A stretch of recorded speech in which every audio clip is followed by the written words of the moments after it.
예, 어제 정부가 2021년도 공동주택 공시가격 공개했습니다. 예상보다 높은 상승률이 눈에 띄었다고 하죠. 정부는 1주택자들은 큰 영향을 받지 않을 것이다 라고 이야기를 했는데 공시가격이 크게 오르면서 9억 원 이상의 종합부동산세 이른바 종부세 대상자 대폭 늘어난 모습입니다. 이번 공시가격 상승으로 인해 시장은 어떤 영향을 받을지 하나하나 전망해 보도록 하겠습니다. 김효선 농협은행 올백자문센터 수석위원과 함께합니다. 어서 오세요. 네, 예, 안녕하세요. 오랜만에 뵙습니다. 네. 예상보다 높게 나왔다고 얘기가 나오는 부분들이 있는데 사실은 뭐 예상을 어떻게 했느냐에 따라 이 부분은 갑론을박이 있어서 조금 차치하고요. 일단 수치만 볼게요. 노원구가 네. 서울의 노원구가 34.66%, 그리고 세종시는 무려 70.68%가 올라갔는데 그러다 보니까 이제 정부는 1주택자는 괜찮을 것이다라고 했는데 1주택자도 지금 위험이 되지 않을까, 그리고 세부담이 늘어나지 않을까, 소유주들 동요하지 않을까, 뭐 이런 얘기가 나오는데 어떻게 보십니까, 종합적으로? 네, 어제 이제 공동주택 공시 가격이 급등한다라는 기사가 쏟아져 나오고, 그리고 예. 오늘 자정부터는 국토교통부 사이트를 통해서 그 아파트나 연립, 뭐 다세주택 같은 개별 공시주택 그 가격들을 우리가 그 열람을 해볼 수가 있게 그렇죠. 되었는데요. 어제도 그랬지만 오늘 개별적으로 확인들을 해보시고 정말 가히 충격적이다라는 반응들이 좀 많이 있는 것 같습니다.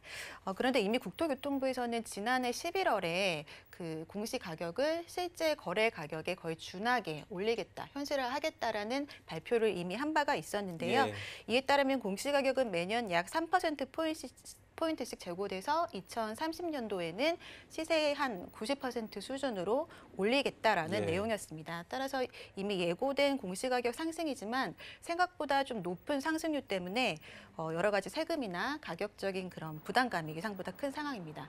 예, 실제 세금이 얼마나 증가할지 가장 많이 상승한 세종시의 한 아파트를 저희 올백 자문센터에서 시뮬레이션을 좀 네네, 해봤는데요. 얼마인가요? 예, 세종시 그 세롬동의 더샵 아파트 84제곱미터의 경우에는 예. 지난해에는 공시가격이 4억 6천만 원 기준으로 재산세가 99만 원 정도가 나왔었어요. 근데 올해는 공시 그 지가가 7억 3,600만 원으로 인상되면서 예. 1주택자인 경우에는 약 그 198만 원 정도, 그리고 2주택자인 경우에는 종합부동산세까지 합쳐서 약 250만 원 정도 세금을 부담하게 됩니다. 전년 대비해서 두 배도 넘는 그 인상이 있다 보니까 동요가 있을 수밖에는 없는 상황인 것 같습니다. 많이 올랐네요. 예, 100만 원 이하였다가 200만 원이 넘어가게 되면은 특히나 뭐 다주택자 같은 경우 6억 원부터 부과가 되기 때문에 네. 구간이 달라져서 굉장히 좀 타격이 있을 것 같은데 네. 아무튼 뭐 지금 전국적으로 상승했는데 제주, 전남, 강원 같은 경우에는 상승률이 좀 낮습니다. 지역별 편차에 대해서도 말들이 많은데 어떻게 좀 바라봐야 될까요? 예, 말씀하신 대로 세종시 같은 경우에는 70% 이상 올랐는데 제주도 같은 경우에는 1.7% 정도 그 올랐거든요. 예. 그런데 전년도 지역별 아파트 가격을 보면은 세종시는 전국에서 가장 높은 상승률인 약 57% 정도 가격 상승률이 있었고, 예. 제주도는 전국에서 가장 낮은 약 1%대 정도에 그 미쳤습니다.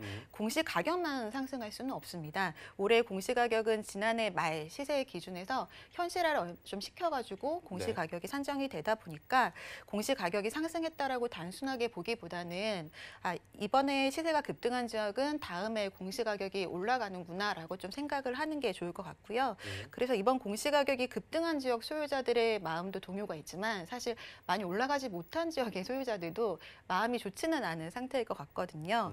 이것은 또 광역적 지역에서도 나타나지만 서울 내에서도 구별이나 아파트 단지별로 편차가 좀 큽니다. 제가 서울의 몇 군데 아파트 단지들을 좀 확인을 해봤더니 공시가격이 10%도 미치지 못하게 오른 아파트들도 있었거든요. 그래서 계속 우리가 얘기하고 있는 지역 양극화가 공시가격에도 동일하게 적용되고 있다라고 좀 이해를 해야 될 것 같고요. 예. 향후에도 다주택자 절세 매물들이 일부 시장에 좀 출하될 수 있는데 그것도 이제 그 소유자들이 가진 보유 자산 대비해서 가장 좀 미래 가치가 낮다라고 판단되는 것들을 시장에 내놓을 가능성이 좀 크다 보니까 이런 지역별 온도차는 더해질 것으로 좀 예상이 됩니다.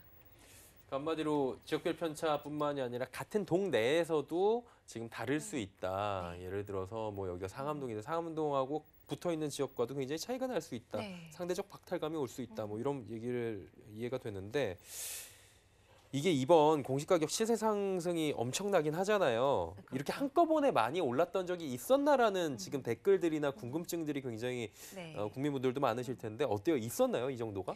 네, 올해 상승률이 19.08%잖아요. 예, 역대 두 번째 상승률입니다. 있긴 있었네요. 네.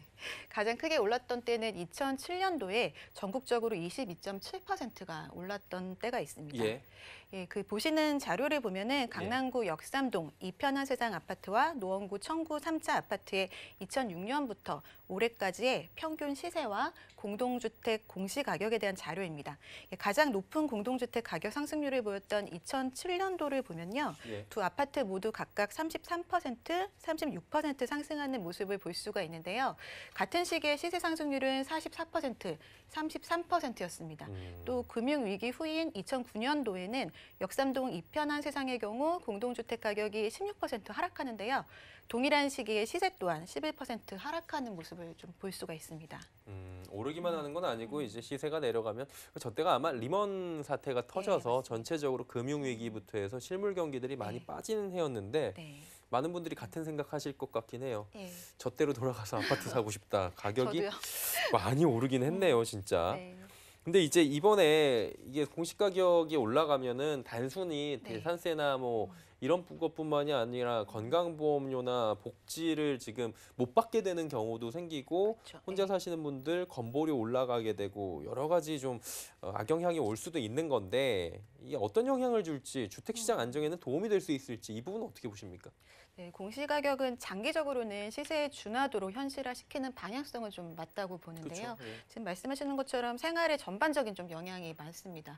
우리가 쉽게 알 수 있는 보유세뿐만 아니라 뭐 취득세나 뭐 여러 가지 상속세, 증여세 같은 다 각종 올라가죠. 부동산 세금 다 올라가고요. 그리고 의료보험이나 뭐 연금보험 같은 거, 그리고 그 토지보상 같은 것들이나 그리고 그 건축물 부담금 같은 것들 이런 예. 것들도 다 관련이 있다 보니까 여러 가지 좀 영향이 있을 것 같고요. 특히 부동산 관련 세금은 정말 많은 세금이 부과될 것으로 좀 보여집니다. 예. 그렇게 되면은 고가 주택은 물론이고 중저가 주택까지도 좀 영향을 미칠 수는 있어서요. 세금이 부담스럽게 되면 부동산 양극화 시장이 또 더 심화될 수 있고 이게 자칫하면 임대차 시장까지도 영향을 줄 수는 있어 보입니다. 일단은 뭐 오늘 전반적으로 보면은 시세가 많이 올랐고 이로 인한 영향들에 대해서 하나하나 개괄적으로 짚어보는 시간인데 2030년까지 아까 말씀해 주신 대로 시세의 90% 수준 맞춘다고 했잖아요. 이렇게 되면 재산세 비중이 높아질 수밖에 없어요. 네. 근데 문제는 이제 1주택 똘똘한 한 채 남기라고 해서 남겼는데 종부세 내고 재산세는 좀 과한 거 아니냐, 은퇴자에게 과한 것이 아니냐, 그리고 고가 주택 기준이 지금 9억 원인데 이게 언제까지 9억 원으로 놀 거냐, 9억 원의 서울 아파트가 어디냐 이런 얘기 많이 나오는데 네. 이거 어떻게 보시는지 궁금하네요. 네, 말씀하신 것처럼 부동산 세금이 부동산 시장에 너무나 많은 영향을 주고 있는데요. 최근과 같이 부동산이 상승하는 그 국면에서는 그 세금보다 사실 부동산 가격이 올라가는 속도가 좀 빠르다 보니까 크게 우리가 체감을 못할 수도 있습니다. 그러나 만약 부동산이 하락기로 접어들게 된다면 부동산 가격은 떨어졌는데 보유세 부담이 좀 커지면 가격 하락이 더 가속화될 수 있는 그런 위험성도 좀 있어 보입니다. 따라서 공시지가나 공시가격 현실화랑 세금 관련 정책은 매우 신중해야 된다라고 좀 생각이 되고요. 이게 실물 자산이기 때문에 가격을 올라가게 하거나 낮추려는 의도로 세금을 충격적으로 느낄 만큼 강도 높게 하는 거는 좀 위험할 수 있다고 봅니다. 중장기적으로 공시지가나 공시가격을 점진적으로 현실화해서 시장 충격을 좀 줄이고 실제 거주하는 1주택자들에게는 세금을 지금보다 좀 많이 완화해주는 그런 정책 방향도 좀 좋을 것 같고요. 그래야 주택이 사는 것이 아니고 사는 곳이라는 취지와도 좀 맞을 것 같고요. 국민 경제에도 충격을 좀 덜하면 조세 저항도 좀 덜할 수 있어 보입니다.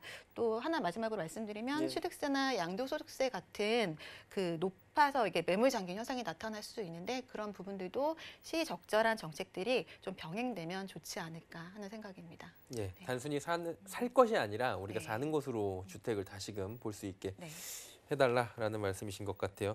한 2달쯤 뒤에 이번 매물 잠김 현상이나 아니면 매물 지금 급매물이 많이 나오는 현상들에 대해서 좀 결과가 나올 텐데 그때 한번 더 모시고 저희가 이야기를 나눠보도록 하겠습니다. 김효선 농협은행 NH 올백 자문센터 수석위원과 함께했습니다. 고맙습니다. 감사합니다.